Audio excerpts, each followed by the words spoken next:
everyone. It's time for It's Your Time to Shine, a podcast about being a mom in a modern world. Hi, Lisa. How are you today? Hey, Jess. I'm good. I'm good now Alyssa's in school. Oh, no. What happened? Today was a day when I was like, I saw her teacher and I was like, take her. I'm so happy to drop her off for the next 3.5 hours. Oh, no. She was just in a mood this morning. She was actually a little bit sick, and she had a runny nose, and she's like, my tummy hurts, even though she wanted a lollipop, so I already knew that that wasn't true. So, but she was just in a mood all morning. Everything is, I don't know if you had that. I'm sure you did. I'm sure everyone has it with their 3.5-year-old, but everything's a battle. So. Yeah, that's like, as you know, one of my favorite ages, like 2 and 3, because they become aware of themselves. Yeah. And they want to do things on their own. And yeah, the highs are high. I've noticed the highs are really high and the lows are really low right now. So, but yeah, this morning didn't matter what was happening. She was just crying about everything. I want a spoon. I'm like, okay, got a spoon. What do you want? I don't know. And I was like, you want me to put the spoon in my head? What do you want me to do with this spoon? And then I lose it too. And I was like, you need to go to school. I don't want to go to school. I'm like, you have to go to school for me. So anyway. Was she eating breakfast when she asked for the spoon, or was it just random? No, she had 2 spoons in front of her already because she had her favorite spoons, but she wanted a 3rd spoon. And she was whining and crying, and I'm like, I don't care if you're whining and crying. You still ask nicely. She asked nicely. I gave it to her. Then she didn't want the spoon. It was just a dumb thing, but everything's a battle. That's all. Everything. And I actually did well for a while, right? I was like, just stay calm. Just stay calm. You got this. I actually thought about you and like having that space, you know, just always, yeah. This is when it counts. Like you look back, you're like, I did well. And I did do well up until I was taking her temperature. I was like, let me check your temperature. I want to do it by myself. I'm like, you want to do the by myself thing, everything by herself. And I was like, you can't take your own temperature. I have to take your temperature. I want to do it by yourself. And then finally I'm like, let me take your goddamn temperature. And I looked at her. I was like, oh, I said goddamn. Aw, I'm sorry. I know that feeling. I lost it, but then I was cool. Then I looked at it. I was like, I'm sorry. Mommy shouldn't say that word. Sorry. Doesn't mean you can. I shouldn't say it. You know, at least I try to calm myself out. Right. But yeah, anyway, so that's the fun of having her. And like you said, it's a fun age, but yeah, it's a fun age. It is a fun age, but yeah, it definitely tests your patience, doesn't it? Yeah, and I don't have any. I was not wired to take care of a 3.5-year-old. So we need to have a like parent exchange where we can all just raise children of the ages that we like. And that's a good idea. I'm yet to get there. I'm yet to get there, and I'll let you know. Because when she was a newborn, I'm like, oh, I'm not a newborn person. I need her to talk. And then she started talking a little. I was like, I need more conversation. And now when it's full-on conversation, I'm like, can you shut up? Oh my gosh.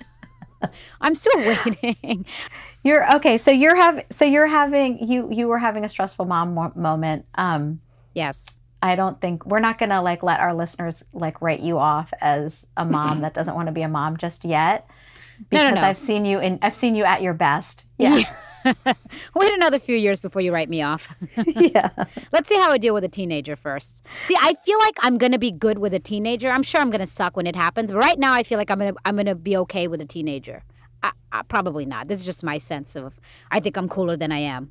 So you know, being like the teenage years, yeah, they're like, so we're just starting with the teenage years. Like we have our first teenager, Bhavneet's 13, and then we have 11 and 9. So coming up quick. But you worry about different things, you know, and I think that's the change. If I have one regret, the constant thought in my mind that is a challenge for me is like wishing that they were younger. And like even now you always wish they were younger? Yeah, I see kids that are younger. Like I was at the optometrist yesterday, and let me tell you a little bit about going to the optometrist after like a really stressful day at work. So work has been a lot of brain power, and so it's been like I've just come out exhausted.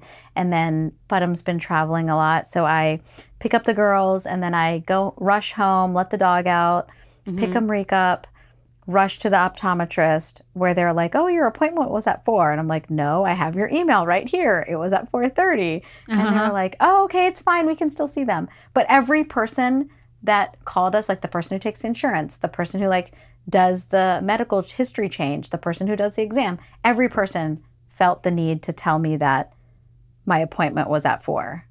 Okay. Just And for that finally- moment of control. Yeah, I'm like, okay, this is really important to you guys. And I was like, listen, I don't know why you think my appointment is at 4. It wasn't at 4. In fact, I pick my son up at 4. So therefore, there's wouldn't no do it, way I yeah. would have made my appointment at that time. Right. And finally, I just told the doctor, and he was like, it doesn't matter. And I was like, well, if it doesn't matter, why have like all 5 of you mentioned to me that the appointment Did you say was at that? 4? Did you say that? Yes. Yeah, I asked good. him that. And he didn't say anything. He like stopped talking after that. Like he just switched to something else. But so I'm at the optometrist and I'm like just exhausted and I'm still checking my email and stuff because we had some things happening at work. And this guy comes in, he's got 3 little kids and they were the same ages apart as our kids. He had 2 boys and a girl. And I asked him how old are they? And he was telling me, he's like, 4, 2, and 1. And he said, they're like 22 months apart or whatever. So they were about to all like change their ages. And I was like, oh my gosh, my kids are like that. My kids are 26 months apart. And I was like, oh, that's like exactly their ages. And, we were just talking and I was looking at them and they were so little. And the littlest one came up to me and he was just like, hi. And he really wanted a mint. And so the little girl brings him a mint and then the dad like runs over like, no, it's too big for his mouth. And he like says, spit it out, spits it out, puts it in his mouth, breaks it in his mouth and then puts it in his hand so his son could eat like the little pieces of mint off his hand. And I was like looking at it and I started laughing and I was like, okay, I miss that. Like, Oh, you miss breaking apart a mint?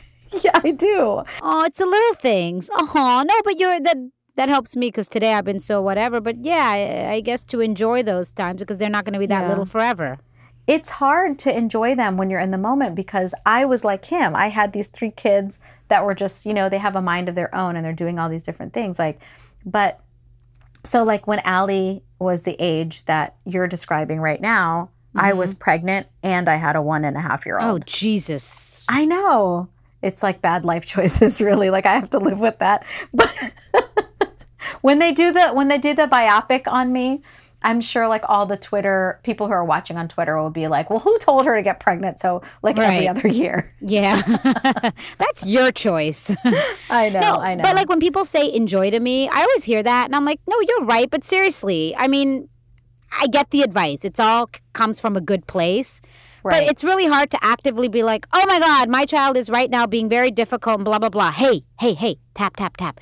Just enjoy it. And they say, hey, I love the fact that you're talking back to me as a 3.5-year-old. Continue. Yes. Because I am enjoying this. Totally. And people used to tell me in the grocery store and randomly, people used to tell me enjoy it. And I couldn't. And now people say enjoy this. And those who have kids that are college age and stuff. And you can't. It doesn't work that way. Yeah, but it also comes with an assumption that you're not enjoying. That annoys me too. Right, exactly. I have my moments when I'm really enjoying. When Allie and I are just dancing to this new song we're both obsessed with right now. After the after party, we're going to keep on dancing. So the 2 of us just go crazy dancing to that right now, which is ironic because we both sleep before the party. But so funny. But those are my moments. Neither one of you have ever been to an after party in your life. No, we missed all that. No. Unless it's an after party that starts at 8 p.m. Or it's the next day. It's breakfast the next day. But no, but I'm saying I enjoy those moments. I actually do live and say, oh my God, this is amazing. So I do enjoy. So when people say enjoy, I'm like, I have moments I do. Let's not assume I don't either. Right. Yeah. I think when someone's giving you advice when you're having like a stressed out moment, it's just annoying anyway. Yeah, it is. Yeah, everyone should just stop. Just relax. Oh my gosh. That's the one that really gets under my skin. But kids grow. So if I had one regret that's in my mind that this is like my personal challenge, I'm constantly fighting with this and trying to address it. It is that like I wish that the kids I wish I could do it all over again. And Budum is constantly like challenging me on that. He's like, you should have no regrets. And you should just enjoy them now. He was like, well, then just enjoy them now and don't yell at them and don't, discipline them and do all this other stuff. And I'm like, but you're missing the point. Like, I'm human and I'm a mom. So if I can't regret things, like I haven't lived. Is Budum human? I know, right? Budum's perfect. Budum and Samir they're Budum and Samir are both a little suspect because they're not fully human, but I don't think so either. Samir can do no wrong. It's annoying. Yeah, it's like I tell my team at work, like, if you're not heckling, then you don't care enough. And so therefore, if you're not regretting, then you're not momming hard enough. No, that's actually really funny. You got to make that a meme.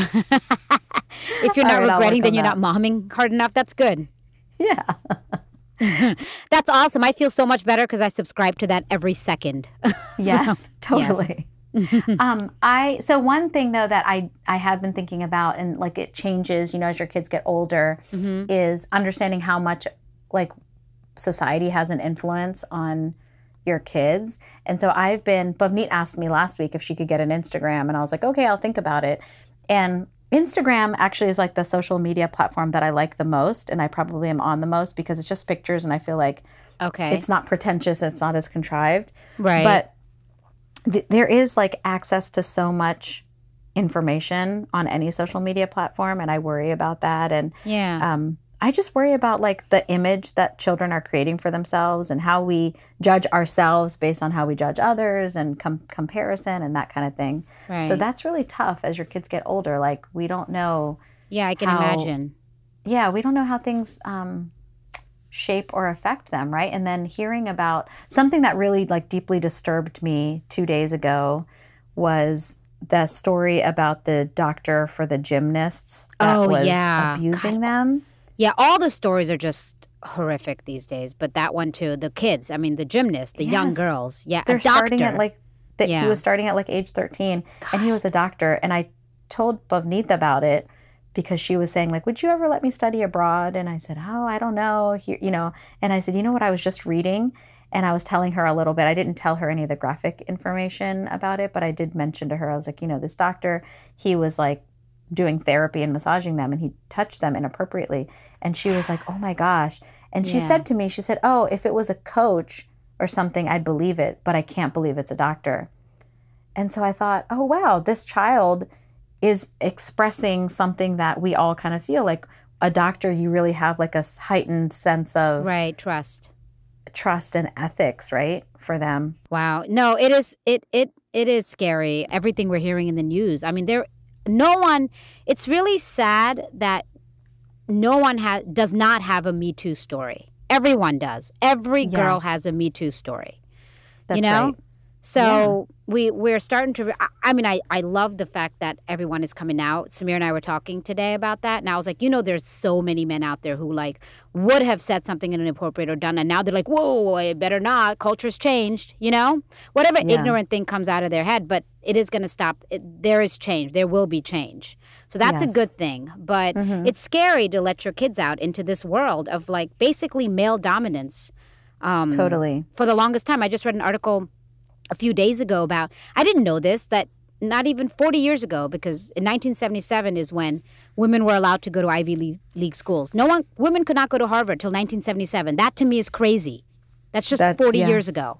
They couldn't have a bank account. And I was like, Samir and I were talking about it, and I'm like, it's kind of like we've tackled the big things, and now we've got to go into this like everyday minute behavioral things that are happening that men think they can get away with. So it has to be tackled slowly, and definitely a watershed moment when it comes to just the way women are treated. So totally. I think it's good to expose your kids to what's happening in the news. I don't know what you're doing with Bhavneet and Hargun about all this. Not to take Umrik out of the equation. It's just because they're girls, But but all of them, even Umrik actually, because he's a man he's a boy who's going to be a man, and he also, all boys have to learn how to treat women. Totally.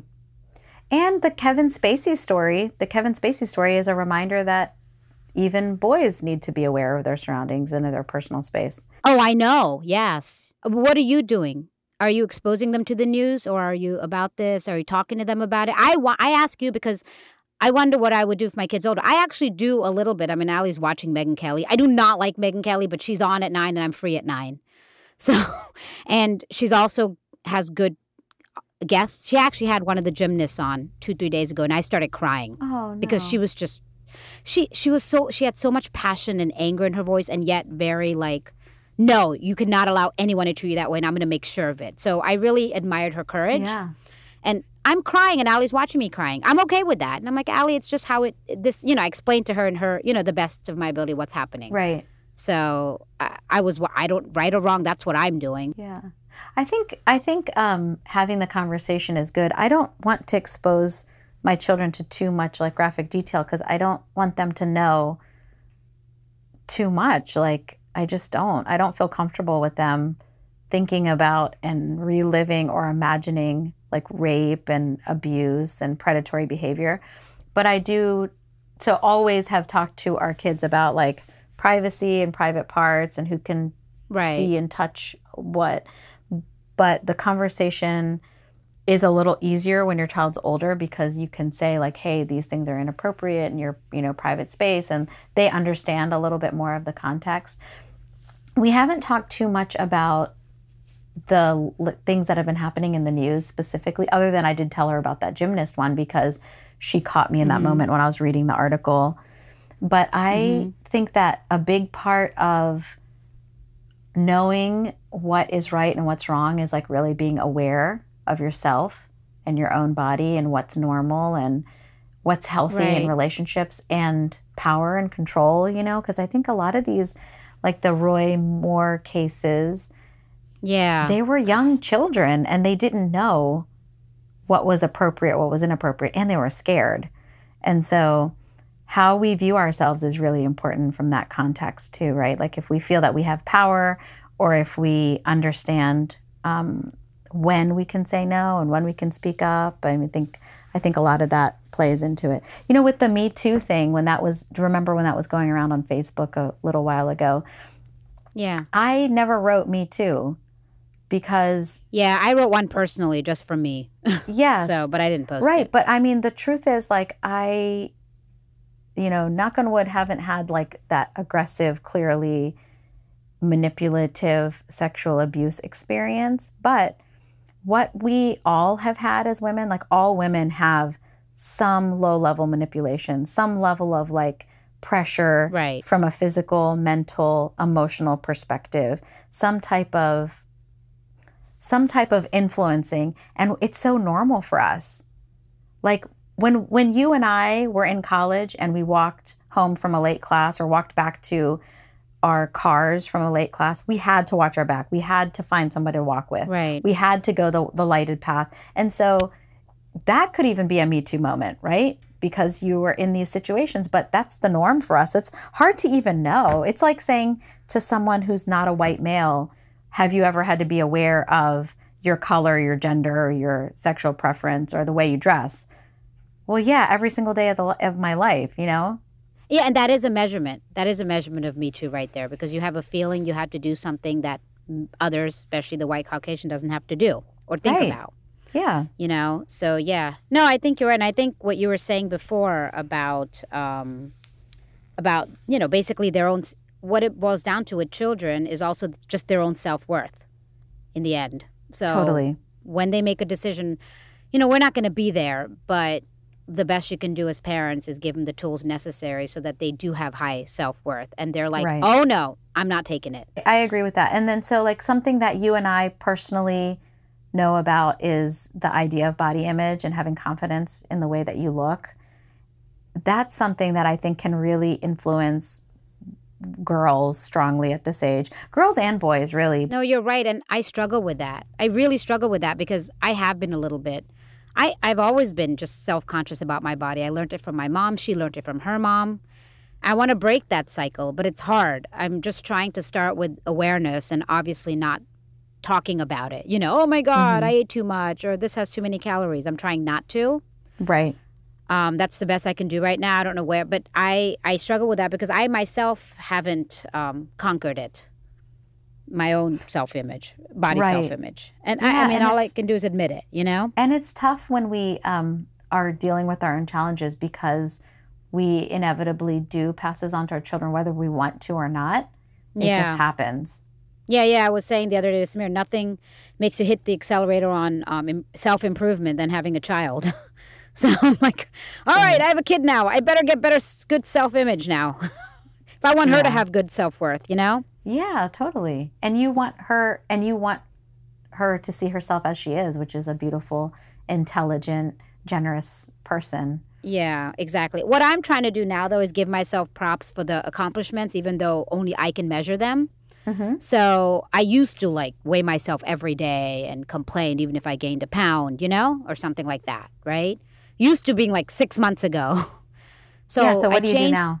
I changed that like maybe once, twice a week now, but also, so I still do it. I'm not going to say, but I don't complain at all. So if I gain a pound or two, it might still get to me. I'm not going to pretend it doesn't. I would like to get to a place where it doesn't, but I'm not there yet. Right. But I don't voice it anymore. I don't voice it to Samir, nothing. I don't say anything like, oh my God, I gained a pound. What do I do? Is this water weight? What's going on? I don't do anything. I just deal with it myself. And then, I always do a little checklist at the end of the day of the things I did right and wrong. It's just one of the ways I go to sleep. I actually do give myself credit. I do. I'm like, you know what? I could have said something and I didn't, and I give myself a little credit. Because it could have been a moment that could have really influenced her negatively. Not to say she's not noticing other things, but at least I'm trying not to talk about it and not to make it a big thing. And then at the same time, understanding that I need to do it for me too, and being okay with my body image. And I'm trying that. I'm doing other things to get to that point. Yeah, that's a really tough one. I think you're approaching it the right way by just like addressing it with yourself first. And weight is a really hard one too, because, well, I mean, even like for me personally, having kids so close together and then just an unhealthy lifestyle for many years, I have weight that I just can't ever get off. And the difference between someone who grew up like skinny and then gained weight and someone who's like felt that they've had weight issues their whole life is that I forget what I look like, and then I see myself in a picture, or I walk by the mirror and I'm like, oh my gosh, what? Because in my mind I'm like, I've always been, like I'm fine. And so there's that like that other side of body image where when you live the majority of your life like fine, I forget sometimes. So sometimes I look at a picture and I'm like, oh my gosh, I look terrible, and I say it out loud and I'll be like, delete that picture because I don't look good, and that's bad too. My kids shouldn't hear that. Right? And we live in a world of selfies and so many pictures and so much video. Like you and I didn't grow up with that. It's just like, how many pictures do people take a day? Yeah. You have so many opportunities to abuse yourself, basically. And totally. Those are the opportunities the kids are listening. Everything that I'm saying is just me trying to be aware. I don't even know about all the moments I'm saying stuff that she's picking up on, that our children are picking up on. And kids do pick up on it because I obviously say things. I'm much better now, but the years after I had Hudgun and I really struggled to lose the weight, I remember saying things like, oh my gosh, I have nothing to wear, or like, this doesn't look good, I look fat, or whatever. And Bhavneet used to come and tell me like, no, Mama, you look beautiful, you're pretty. Aww. And think about that. Like, why am I putting that on my child? Like, it's just a terrible thing. And I didn't do it intentionally, of course. A big part of it was the main thing that I needed to address was making time to work out and be active regardless of how many kids you have and how tired you are. But the other thing was I didn't know how to shop either. Like your body changes when you have multiple children and you have a C-section and you nurse, things change. And I didn't know how to dress for that or how to shop, and I was buying the wrong stuff. And so of course, that was adding to it, but my kids were exposed to it, and hopefully they didn't internalize any of it, but you never know how that can affect them. Well, they seem to be really good, self-confident children, all in all. Yeah, they do. The thing is, though, that it feels like that now, but the thing is, like, any insecurities that you have, however tiny it is, when you go to middle school and you're in this strange social structure, and you know how middle school is. It's just like a microcosm of the worst in everyone. Right. Things start to come out. So whatever you're sensitive about, it really you can start to obsess over it. No, you can. And I guess, I don't know, my take is that they just have to go through it too, right? Yes. They do. They just have to, right? They have to feel the pain themselves to feel for others. Right. I think it's a time to truly, you have to be able to, I think that we're all going to be insecure to some level. I think Oh, definitely. at some point you just have to own the insecurity. Definitely not, when I say act on it, not act in a negative way on it, just recognize it and use that, I guess, because I do think the more insecure, some parts of insecurity also are, it's connected to compassion because you have an emotion, right?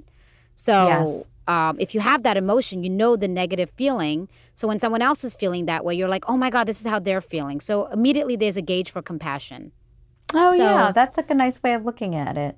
So I just say just not to act negatively on your insecurity. You know, like if I'm insecure of someone, I'm not going to invite them to my party. That's negative. Positive to me would be, okay, I'm insecure, but that's not on them. I'm still going to invite them and I'll deal with it. You know? So Yeah. that kind of a thing.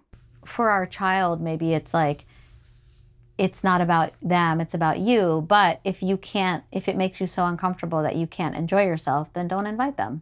Yeah, that's a whole third layer right there. Right. Exactly. You know, then Yeah. recognize that too. Don't do something you're not. If you're going to act a certain way and you're going to shift the energy, then don't invite them.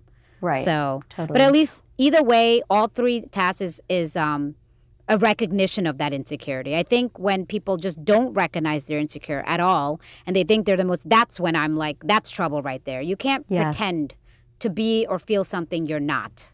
Yes, So absolutely. You got to I always say recognize this. Yeah, I always tell Samir, I'm like, I'm the most insecure person. You're very secure in your insecurities. One thing I do with the girls is like if Bhavneet tries on a dress and she's like, oh my gosh, I look so pretty. Like, I look so good. I look so beautiful, blah, blah, blah. I always tell her like, no, you are beautiful and you are pretty regardless of what you're wearing. It doesn't matter what your hair looks like. It doesn't matter what your dress looks like. And I've been doing this for years. And so now when the girls are getting dressed up or they try something on, they're in the fitting room and they say like, oh my gosh, you look like a model. You look pretty. Then I'll say no. And then they'll say, okay, I look beautiful all the time, but come on, mama, this dress looks good on me. And I'll say, yes, it does. We are cut from the same cloth. I do the exact same thing with Alyssa. She's like, oh my God, I look so beautiful. And I was like, no. The dress is, I look so beautiful in this dress. And I'm like, no, the dress is just a dress. You make the dress beautiful and you're beautiful from the inside and outside, regardless of the dress or anything else, you are beautiful. So exact same thing. Yes. So hopefully some of those things, those positive affirming statements will help them. Well, it does because your kids are very, we see the results. I can't see yet with Alyssa as much, but we know because you've been doing this for years. The social experiment, yes, is starting to give us some data, isn't it? Yeah, it is. Exactly. Exactly. I'm still in the beginning stages, still getting all my variables. Yeah. And another thing, I started doing this when Hargun was little. Mm-hmm. And I, for a while, had joked with Badam that, oh, I'm going to just do this to Hargun and see if there's a difference in her personality. Obviously a joke, but like a social experiment. Each person is a science project. Yeah, totally. But I actually do this with all the kids, but I tell them, I ask them, do you know why I love you? Mm-hmm. And for years and years, they would say, no, why? And I would say, because you're beautiful and special and smart and what else? And then they would say other things about themselves that they really liked. So one of the really cute ones that Hargun used to say is, I'm sharish, meaning that she shared well or she's generous. And I'm starish, which I guess she just felt she was like a star, like shining like a star or glittery or something, And so I would, for years and years, I would do that. And sometimes now I do that too. I'll hug them and say, do you know why I love you? And they say, because I'm beautiful and special. They make the little list. And I'm like, it's good for them to talk positively about themselves. Oh, definitely. It's so hard to come up with positive things to say about yourself. And I love that you actually have them practice that kind of self-affirmation on a regular basis. It just kind of becomes part of their makeup. I'm going to try that with Allie, too. We should do that as parents, too. I don't ever stop and say, like, I am this, I am that, because I just feel embarrassed doing that. All right, I'm going to tell you something that I do. It's a little embarrassing, but well, we're talking about it. So about a month ago after a shower, I look at myself in the mirror and I actually tell myself I'm beautiful. I read this once and I was like, let me just apply it. So that's awesome. So do you say it out loud? I say it out loud and I said I'm beautiful, and I say that and I also say that I'm going to enjoy my face as it ages. So I say that I'm going to enjoy this. I say that to myself and I smile and I look at my wrinkles on my side. And the beginning, it was actually more painful. And now I'm getting used to it. I'm not saying it's solving anything, but I'm definitely doing it. And I'm just keeping at it. I do the cheesiest things. But so I'm admitting it. That's all. I'm just That's admitting awesome. that I maybe want to steal that idea. I really like it. after It takes a lot shower of because courage. yeah, because you're always going to take a shower. So it's something you're guaranteed to do every day. So so yeah, I again, it's because I am having a hard time with this whole I turned 40, aging, and I'm just trying to recognize that early. Early meaning, before I'm 60, right? Yeah. And I'm sorry, So the headphone clock just- of the 20-year countdown clock has started. Yeah, exactly. And I look at, I'm not comfortable when my grays start coming in. So I'm trying to be more comfortable because I color my hair every 6 weeks, right? And I'm still going to color my hair. Until I'm ready, I'm going to color my hair. But towards the end, not the end, within second, third week, you can start seeing the gray. So I'm trying to not cover it and just do a ponytail and just enjoy my face with that to get used to it. I'm trying. Aw. I have Yeah. moments. If suddenly there's a party that night, nope, I'm going to put my hair down and cover it all up. But but just trying. So No, I think it's cool that you're trying different things. I might try that because I teared up a little bit as you were telling me about that. It actually sounds a little scary, to be honest. it's good. You know what it is? Because you look at yourself, right? You're making eye contact with yourself. And that's kind of cool because it makes you more consistent with eye contact throughout the day with other people. You always teach your kids about eye contact and but so I don't know. There's something about looking at yourself in the face. I don't know. Yeah, that's it. So you try it too. I think it'll really be good. I think I noticed I like doing it. First I felt weird about it and then I started liking it. So No, I think there's like a lot of positives, and Eastern culture teaches us that we have to be more in touch with ourselves, and Right. even from a Sikh perspective, I mean, as a Sikh, we really believe that God is inside of us, right? That we are the creation. Yeah, we used to talk about that all the time. That's one of the things I loved about Sikhism, that it's within yourself. Right. So if we can't make eye contact with ourselves, then we're definitely never going to be able to make that next leap, which is to realize that the creation's in us and in everyone else, right? All right, that is so well said. Exactly. That's Yeah. exactly. Well, I can't take credit for that. That would be probably Guru Nanak who said that. And it's interesting. So I'm really thinking about this now seriously. It's interesting, this suggestion, because when I started my transformation of kind of like embodying a more active lifestyle and prioritizing myself first so that I could be there for my kids and really be there, I started doing Bikram yoga. And I had this one teacher, she was really cool. She would say, like, I want everyone to make sure they can see themselves in the mirror. Like, this experience is not about anyone else, it's about you. And we would be looking in the mirror and we'd be in these hard poses, like the ballerina pose where you're like pulling your leg up over your head and you see your foot come up in the mirror. And she would say, like, stay in that pose, make contact with yourself and forgive yourself for whatever is happening in your body. Forgive yourself for whatever is happening in your life. And it was hard. It's hard to make eye contact with yourself. Yeah. And do that. But I would do it and I'm quiet. I go in there quiet, feeling like not the most flexible, not the skinniest one in there, and kind of like trying to hide or whatever. And I once went with a really good friend of mine who was also my neighbor. And I went in there and we went together. And afterwards she was like, I couldn't do it. I couldn't look at myself. Oh, wow. She said it was just that? too much. She did. And she was being honest, Yeah, yeah. And I realized to myself that, wow, the fact that I just went in there and kept on going, Yeah. that's a big achievement. That is, and you got to give yourself props. Yeah. Yes. And you go in there, you're wearing like pretty tight clothes and you're sweating. It's hot. It's like 80 degrees and you're sweating up a storm and everything just comes out. Like a lot of the pain and the tension and the trauma that we hold in comes out in these yoga poses. And I know it's physical, but for me, it was also like a spiritual experience or like a spiritual journey. Yeah. Yeah. And I remember thinking like, oh, wow, here I am thinking like, oh, I can't do this pose. I can't do that pose. I haven't achieved anything. And then I have this friend who just comes with me at the right time in my life that I'm like thinking, oh, I haven't done anything, and makes me realize like, oh, wait, I have done something. I've stayed in the whole class. I've gone back, you know? So some of those little things. But no, that's really beautiful. I'm going to try to embody that practice into my life. I'm going to start today. I already took a shower, but I'm going to do it anyway. All right, cool. Thank you, listeners, for taking time out of your day to listen to us. And we hope that you find something wonderful that you've done and soak it all in, because after all, it's your time to shine. Thanks, Lisa. Thanks, Jess.